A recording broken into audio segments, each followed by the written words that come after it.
Hop là. C'est bien quand ça s'arrête. Bonjour. Oula. Désolé, j'ai pas l'habitude avec le micro, là, ça fait un sacré retour.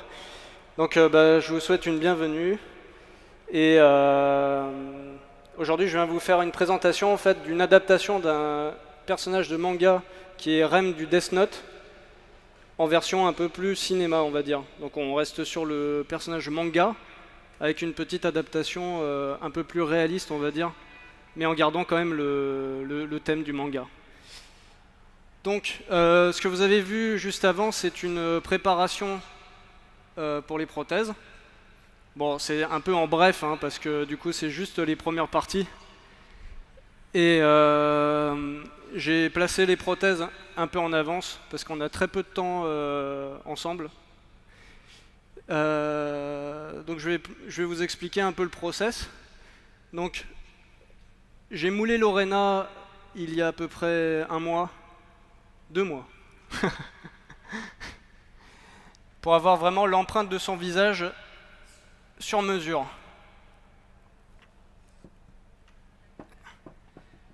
Avec un silicone spécial. Hop. Donc vous voyez, avec ceci, donc qui était répandu comment dire, par couche, et avec de la bande plâtrée pour renforcer ce moulage. Ça nous a donné ça. Et ensuite, dans ce moule, j'ai coulé un plâtre, ce qui nous a donné du coup le visage de Lorena, que vous ne voyez pas puisqu'il y a la prothèse sur elle. Du coup, j'ai pu travailler sur mesure. Pourquoi marron comme ça? Parce que la pâte à modeler que j'utilise, donc la Chavant, qui est une pâte à modeler spéciale pour les effets spéciaux, pour la sculpture, est de cette couleur. Donc du coup, c'est pour ça, pour la couleur. Et ensuite, pour réaliser les prothèses, j'ai utilisé un moule, donc qui a été fabriqué, on va dire, à partir de l'empreinte. Bon, après, on rentre dans la technique, hein, pas besoin non plus de tout vous expliquer aujourd'hui, parce que c'est assez complexe. Mais du coup, voilà, la prothèse en silicone est issue d'un moule en résine, en 2 parties. Et si j'arrive à trouver un outil, je pourrais vous l'ouvrir.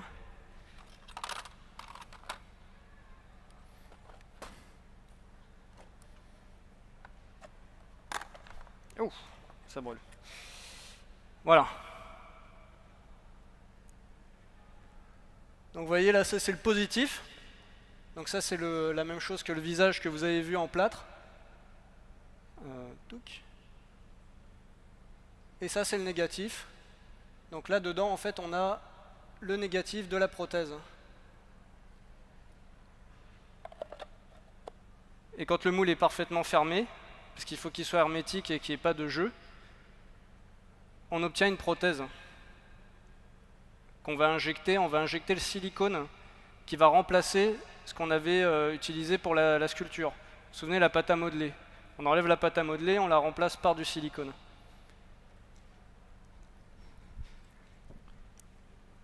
Et pour le personnage, du coup, j'ai fabriqué une perruque en silicone. Parce que le personnage de Rem, si vous le connaissez, en fait, il a une sorte de chevelure un peu tentaculaire. Donc du coup, j'ai utilisé le silicone pour avoir un côté un peu souple.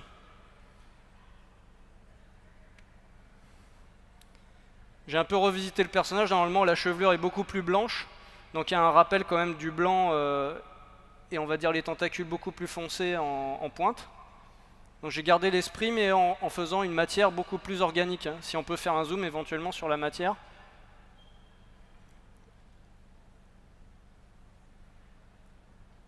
Voilà, très gluante.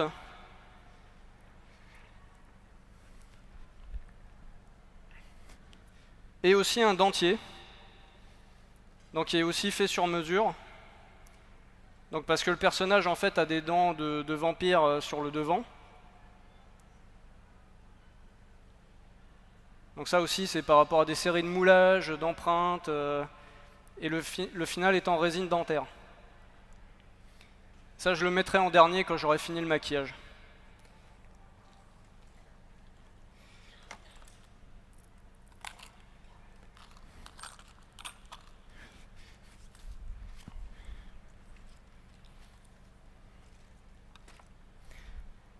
Donc, au niveau des prothèses, en fait, vous avez plusieurs types de prothèses. Donc, il y a les prothèses faciales ou qu'on met, enfin les prothèses ordinaires qu'on met sur le visage ou sur un bras, une jambe,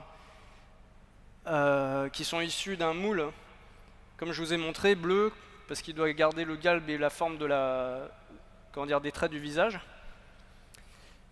Mais des fois, on peut faire aussi des prothèses à plat. On les appelle transferts si on les transfère, ou prothèses à plat, puisqu'elles sont réalisées à plat. Vous regarderez, le personnage a des coutures au niveau du cou, à 2 endroits. Et en fait, je les ai réalisées à plat pour éviter d'avoir à faire un moule avec la forme du cou, c'était pas nécessaire. Donc là, actuellement, elles sont dans le moule, en négatif.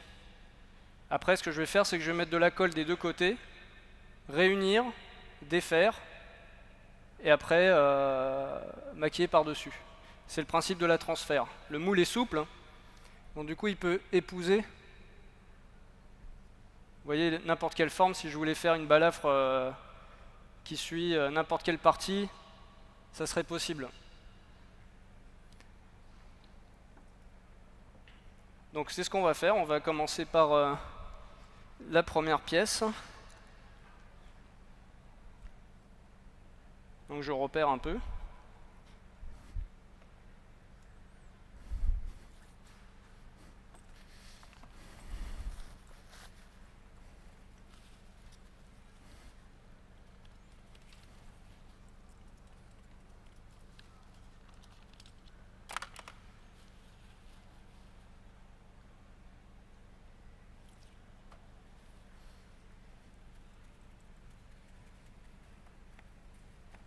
Donc là je suis en train de dégraisser un peu parce que j'ai mis de la poudre avant parce que c'était collant.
Donc là ce que je vais faire, c'est que je vais mettre de la colle sur la prothèse. Je vais venir la transférer, transférer le surplus sur la modèle. Ou alors je peux aussi mettre de la colle là où je veux coller ma prothèse sur la modèle. Et après, une fois que ça sera sec, je pourrai réunir. Et après, la prothèse va instantanément coller sur la personne. Et ça tient très bien. Donc ce sont des techniques de cinéma, ce ne sont pas des techniques, on va dire, comment dire, pour un autre format de spectacle. Quoique ça pourrait être adapté aussi, par exemple, à la scène. Mais il faut toujours faire un maquillage qui tienne bien dans le temps, qui résiste à la transpiration. C'est toujours un peu le challenge, on va dire, des effets spéciaux.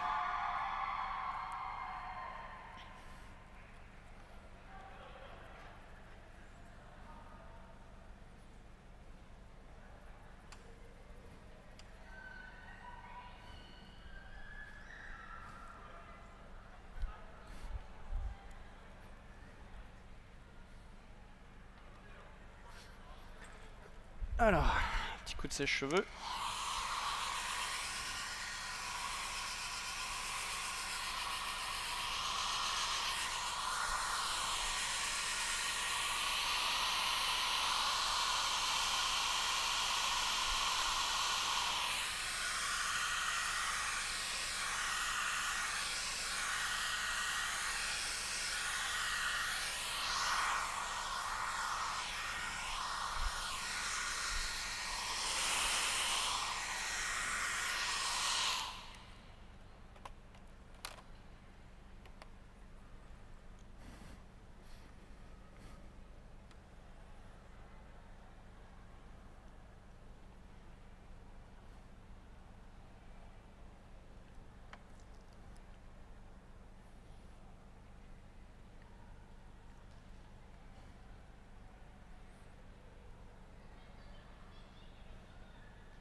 Voilà, voilà, et d'une.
Et voilà, de deux. Et après, une fois que vous avez fait ça, par exemple, vous avez un tournage, le lendemain, vous voulez retourner encore la même scène avec les prothèses raccords, il vous suffit juste de recouler vos prothèses dedans, c'est utilisable à l'infini. À part les prothèses, bien sûr, parce que les prothèses sont à usage unique. Mais comme vous avez des moules qui vous permettent de les réitérer, il n'y a pas de problème.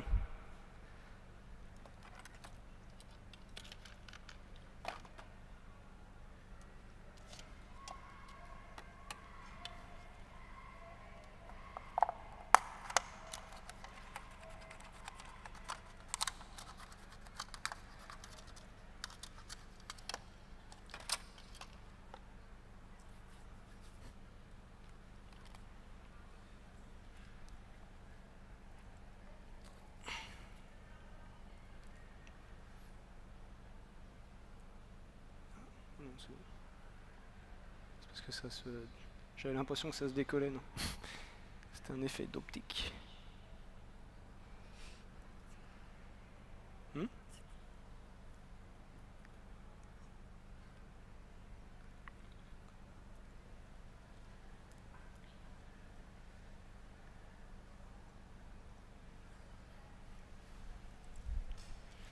Alors ensuite, hein,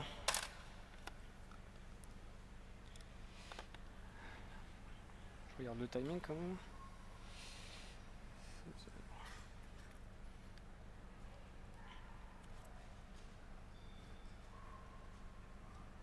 Ensuite, je vais appliquer ce qu'on appelle de la prosette, c'est une colle, spécialement pour les prothèses, histoire de réunifier un peu les matières et d'avoir quelque chose à exploiter qui ressemble un peu à de la peau fripée. Comme ça, quand je vais peindre mon personnage, j'aurai une unification en fait des matières.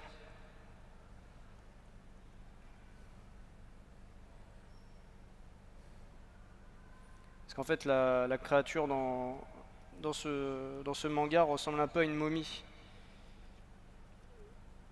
Elle a un côté très cadavérique. Elle a un menton très prononcé.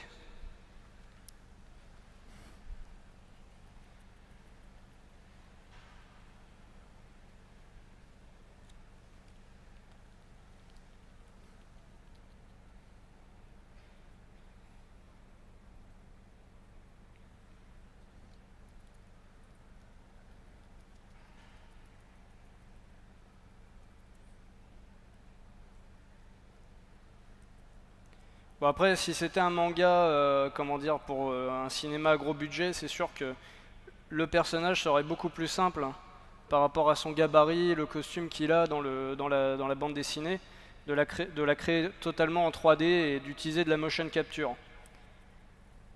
Après là, on va dire, là ça serait plutôt un personnage, une adaptation pour un film avec un budget un peu plus mince.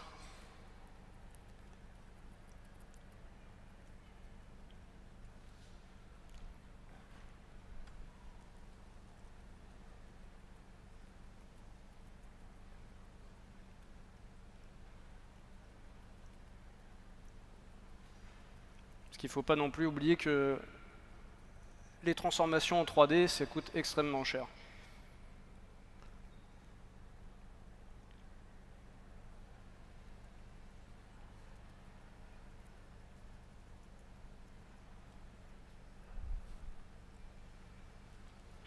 Tiens, lève un peu le menton. Merci.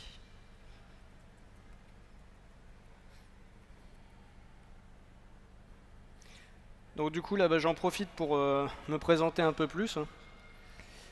Donc mon nom c'est Harold Lévy. Peut-être pour certains vous me connaissez sur Facebook, d'autres on se connaît comme Cédric. Hein.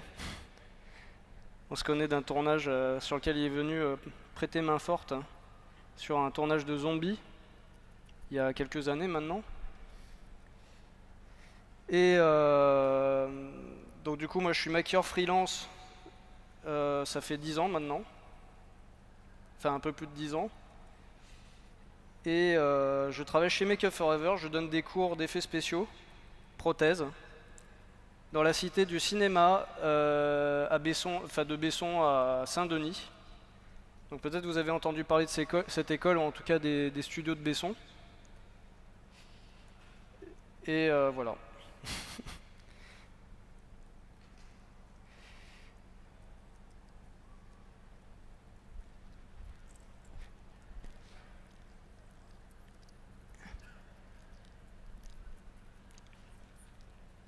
Hein?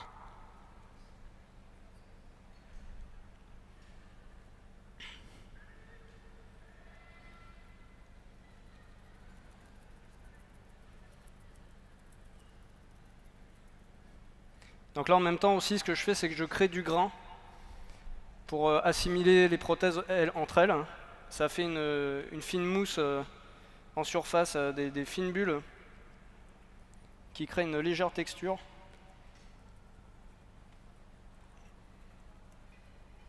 Et ça aide à fondre les prothèses. Après quand c'est des choses beaucoup plus minutieuses comme un vieillissement ou des choses comme ça, on procède différemment, mais quand on fait du monstre, c'est souvent on peut se lâcher un tout petit peu plus. Sauf que bien sûr, quand on fait des prothèses ultra comment dire, précises avec le grain de peau ultra précis pour des gros plans, pour des très gros plans. Bon, généralement, on travaille toujours en se disant on va faire des gros plans. Mais de toute façon, il y a toujours. Enfin, il y a des jours où les prothèses sont un peu mieux que d'autres. Des fois, on a eu du temps, moins de temps. Donc, on peut toujours faire des retouches. Bien sûr, ça coûte de l'argent de faire des retouches, donc on essaie quand même de faire toujours un travail le plus nickel possible. Mais il y a toujours des facteurs qui font que on doit s'adapter. Hein, on n'est pas non plus des machines.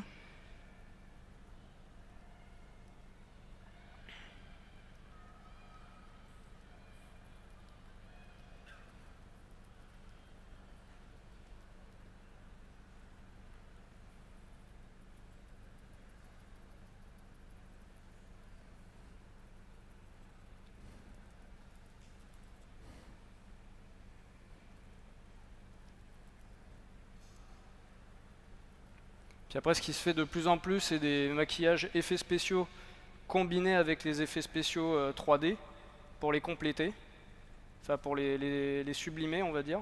Et ça marche très bien, ces partenariats-là. Et faut pas croire que notre métier est fini à cause de tout ce qu'on fait en digital. Parce que quand même, mine de rien, le vrai, c'est toujours plus évident pour un réalisateur Parce que vous imaginez sur Avatar comment ils ont galéré pour visualiser l'environnement dans lequel ils étaient, dans lequel ils évoluaient, et les personnages avec qui ils étaient en étroite confrontation. On te dit, il y a un énorme monstre là. Il faut se l'imaginer, quoi. Il faut vraiment être très bon acteur pour restituer tout ça. Alors par contre, si tu peux, tu vas pas baisser comme ça. Je vais sécher, mettre la poudre, et après là tu seras beaucoup plus libre de tes mouvements.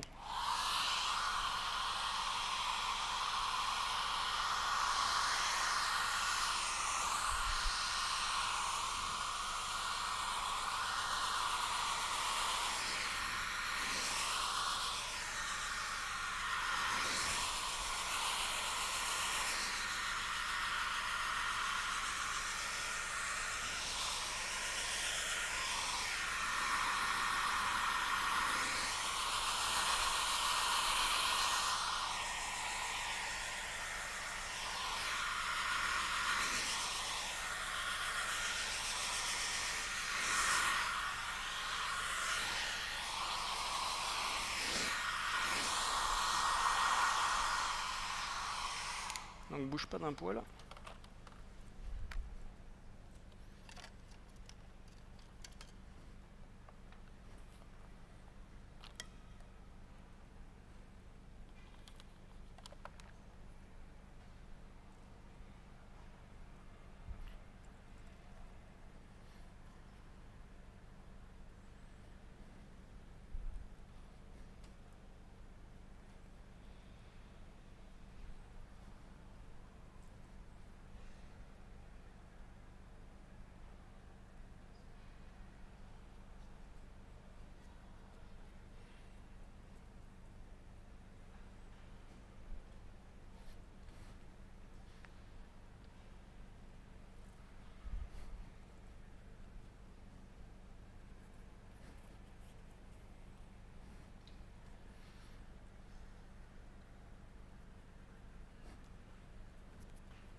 Donc là je poudre parce qu'en fait comme j'ai mis de la colle partout pour faire l'effet, je voudrais qu'elle puisse être libre de ses mouvements entre les étapes parce que sinon elle va se coller de partout. Je fixe la colle en même temps.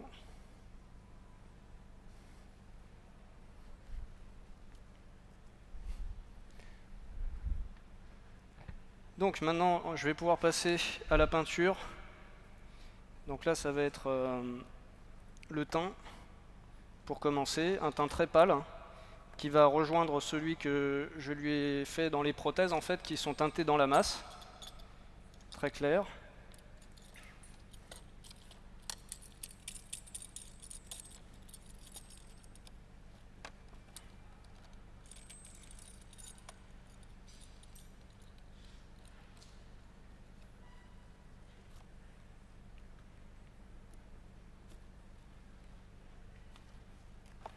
Ouf. Excusez-moi, c'est que je me brûle à chaque fois sur la lampe.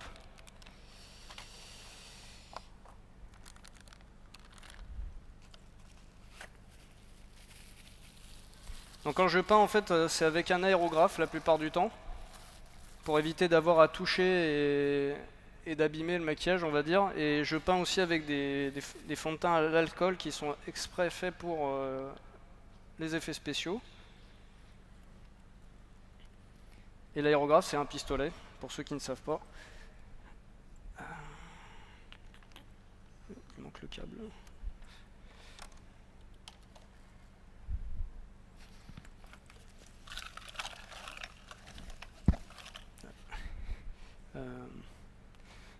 Je reviens, j'ai oublié un câble.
Bon bah désolé, pas d'aérographe aujourd'hui. J'ai oublié le câble. Je pensais l'avoir pris, mais bon. C'est pas grave, heureusement il y a d'autres techniques. En gros, l'aérographe c'est juste pour pulvériser, ça fait un travail plus, on va dire, plus fin. Mais avec les mains, je peux aussi arriver à faire des choses. On n'avait pas d'aérographe dans le maquillage il y a 30 ans. Ou en tout cas, on en utilisait très peu.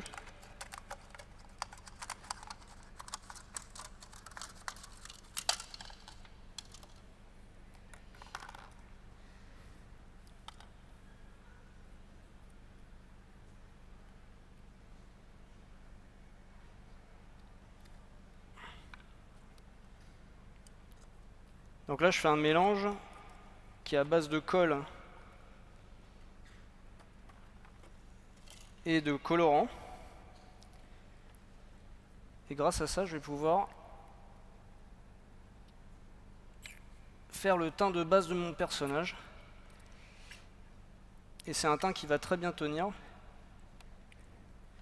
puisque c'est de la colle.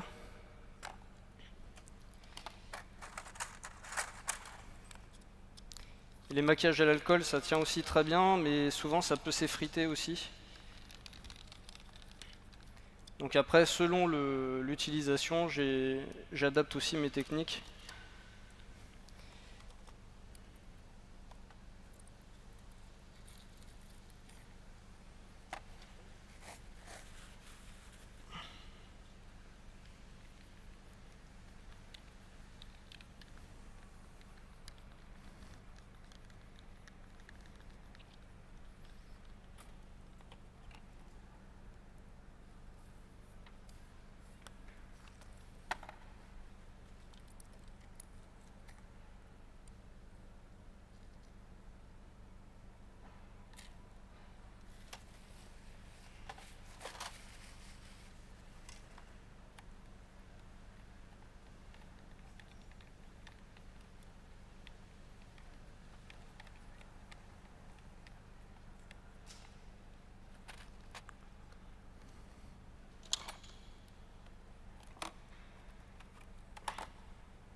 Donc j'ai choisi un teint un peu couleur papier de riz,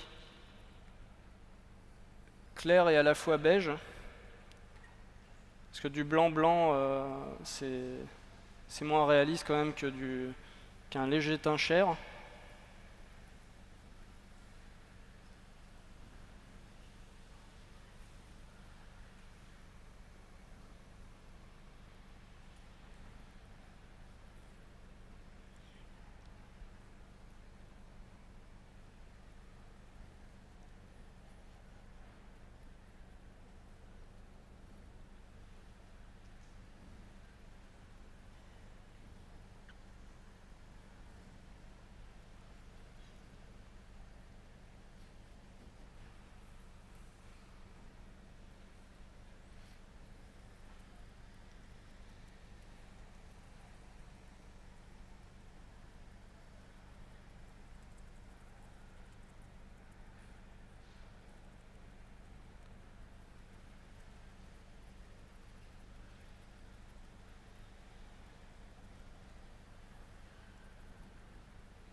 Donc ça, dans le jargon, on appelle ça du Pax aussi, ce produit en fait. Mélange de colle et d'acrylique. Généralement, on utilisait ces techniques-là pour les prothèses en mousse de latex.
Tiens, ferme les yeux.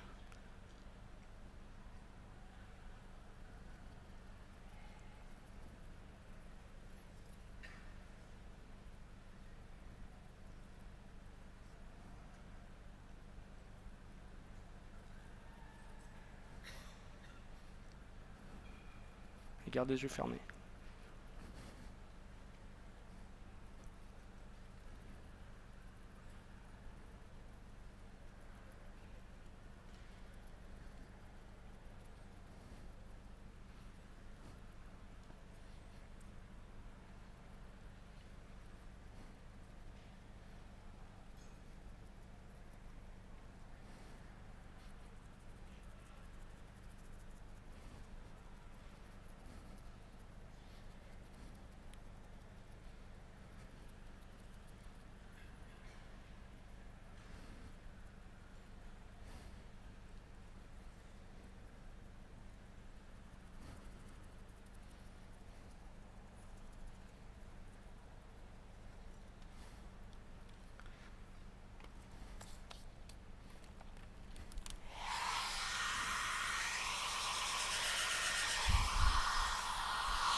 Pardon.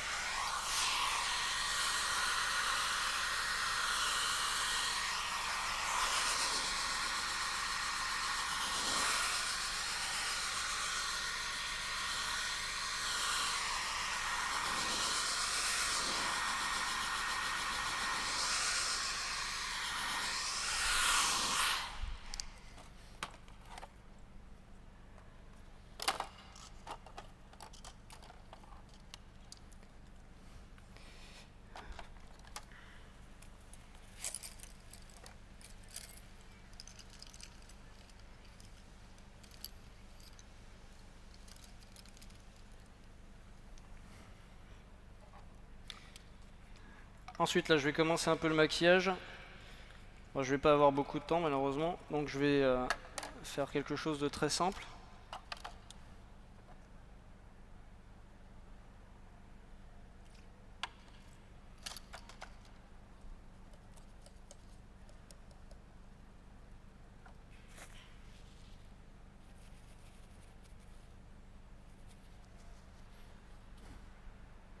Tiens, ferme les yeux.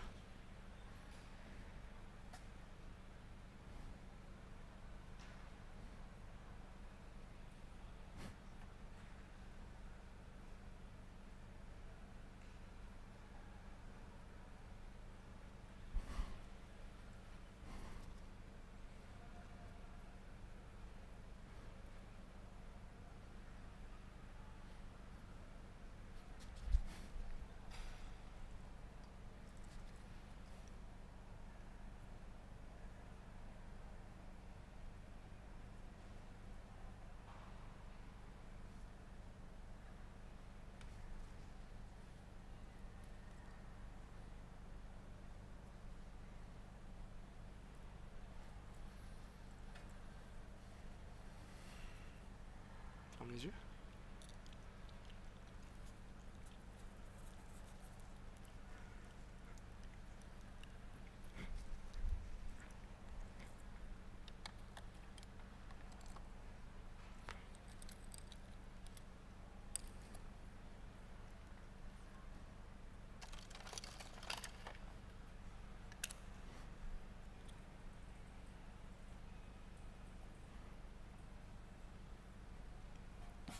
Tiens, ferme les yeux.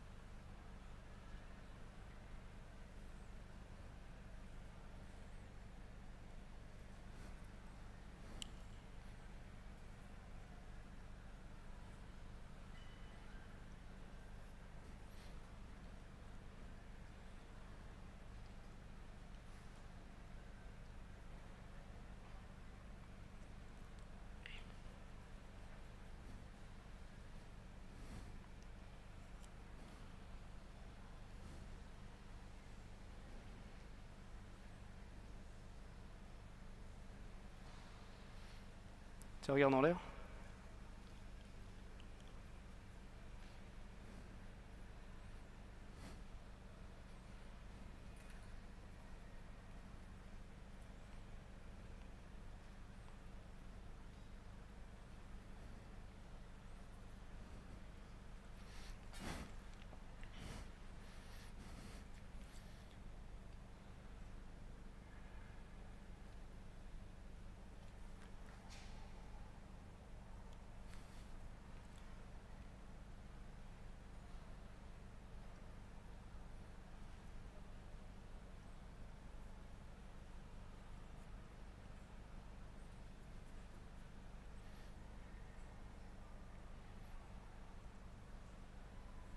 Bon, là on arrive aux dernières touches.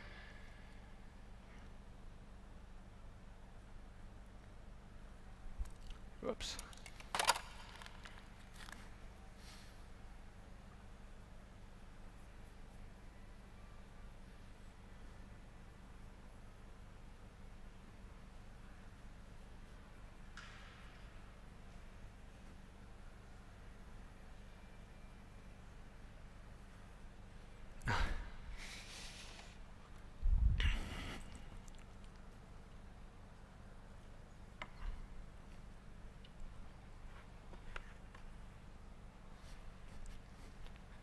Tiens, si tu peux mettre ton dentier.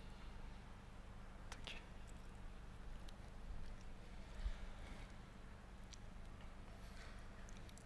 Après, si j'avais eu un peu plus de temps, j'aurais pu travailler un peu plus des veines, vous voyez, des choses plus organiques en plus. En plus, le personnage a un bandeau, donc lui rajouter le bandeau.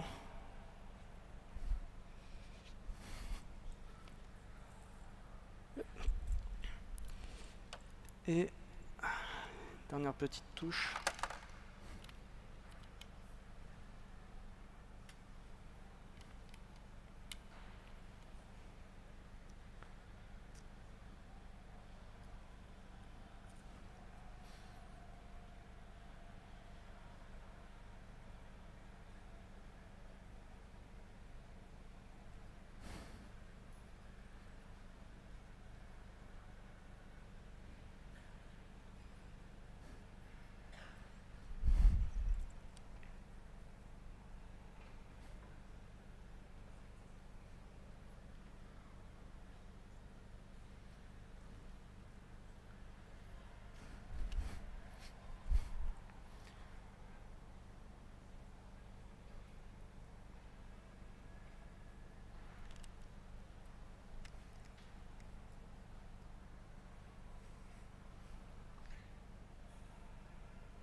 C'est bon?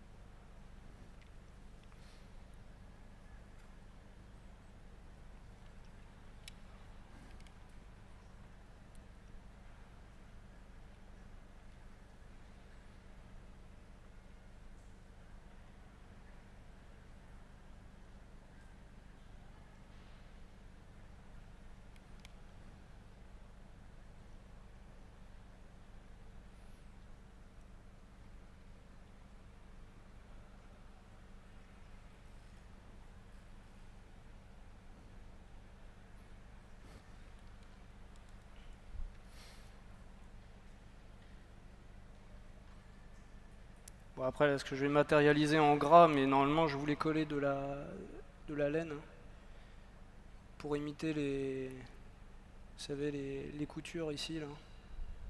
Donc là on va faire ça en trompe-l'œil, hein, mais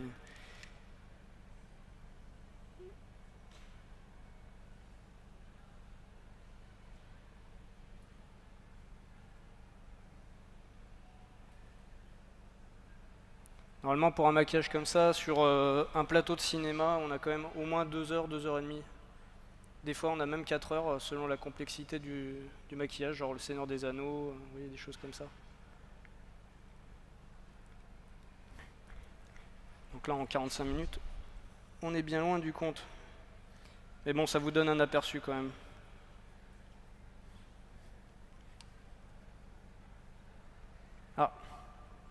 Voilà. Bon, on va s'arrêter là. J'espère que ça vous a plu.